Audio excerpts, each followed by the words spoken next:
যারা বলেন জুলুসে আসা মানুষদের নামাজ কালামের কোনো খবর নাই, তাদের জন্য এই লাইভটাই যথেষ্ট।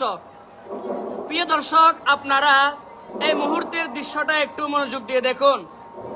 আমি এখন জুলুসের সমাগমের স্থল থেকে সরাসরি লাইভে আছি, আর এই মুহূর্তে এখানে নামাজ চলছে। আপনারা একটু চারপাশে মনোযোগ দিয়ে দেখুন। চারপাশে একটু দেখুন, প্রতিটি বিল্ডিং এর ছাদ আপনারা দেখতে পাচ্ছেন। এই যে প্রতিটি বিল্ডিং এর ছাদে ছাদে, প্রতিটি তলায়, জামিয়ার বিভিন্ন বিল্ডিং এর প্রতিটি কম্পাউন্ডে, মসজিদ প্যান্ডেলের ভিতরে মানুষের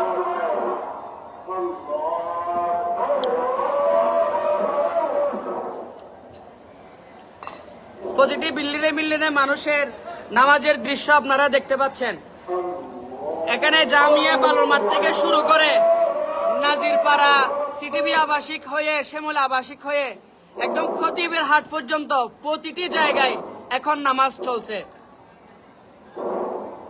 আর এখন সেই জনসমাগমের মধ্যে আল্লাহর সামনে কাতারবন্দি হয়ে নামাজ আদায় করছেন সবাই। যারা বলেন জুলুসে যারা আসে তারা সারাদিন শুধু ঘোরাঘুরি করে, এদের নামাজ কালামের কোনো খবর নাই, এরা শুধু জুলুস করে, নামাজ পড়ে না। তাই আজ কোনো তর্ক করতে হবে না। আপনারা শুধু এই দৃশ্যগুলো দেখুন, আপনারা এই দৃশ্যগুলো দেখুন। এই যে একদম বিল্ডিং এর ছাদের একদম পানির ট্যাঙ্কির উপর পর্যন্ত মানুষরা নামাজ পড়তেছেন। এই যে দেখেন, একদম এমন কোন বিল্ডিং এর ছাদ নাই যেখানে নামাজের কোনো দৃশ্য দেখা যাচ্ছে না। যারা বলেন নামাজের কোনো খবর নাই, সারাদিন শুধু জুলুস করে, নামাজ পড়ে না, তারা দেখুন একটু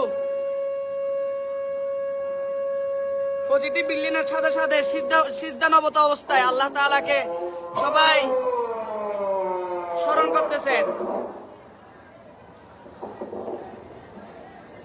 এই যে হাজার হাজার মানুষ জড়ো হয়েছে, তারা এখন নামাজের কাতারে দাঁড়িয়েছে। রাস্তার মানুষ, আশেপাশের মানুষ, বিল্ডিং এর ছাদে ছাদে, প্রতিটি বিল্ডিং এর ছাদে ছাদে এখন সবাই নামাজের মধ্যে আল্লাহ তাআলাকে স্মরণ করছেন। যে যেখানে সুযোগ পেয়েছে সেখানে নামাজের জন্য দাঁড়িয়ে গেছেন। তাই কাউকে না জেনে না দেখে হাজার হাজার মানুষ সম্পর্কে একটা মিথ্যা মন্তব্য করে দেওয়া, এটা কখনো নিয়ে সঙ্গত হতে পারে না। দেখেন সবাই কত সুন্দর করে নামাজে দাঁড়িয়েছেন।